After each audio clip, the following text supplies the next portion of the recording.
Tigretti Lampetto! Tigretti, dove sei?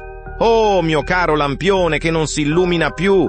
Il bolletto è arrivato! Miel dietro lire italiane che non ho per pagarti l'elettricità in questo mondo crudelissimo! Sì, sì, sì, sì! Perché? Perché il vento ti ha fatto perdere la lampadina magica di amore perso? Ma un giorno tornerai più brillante di prima. Speriamo che il vento mediterraneo ci aiuterà.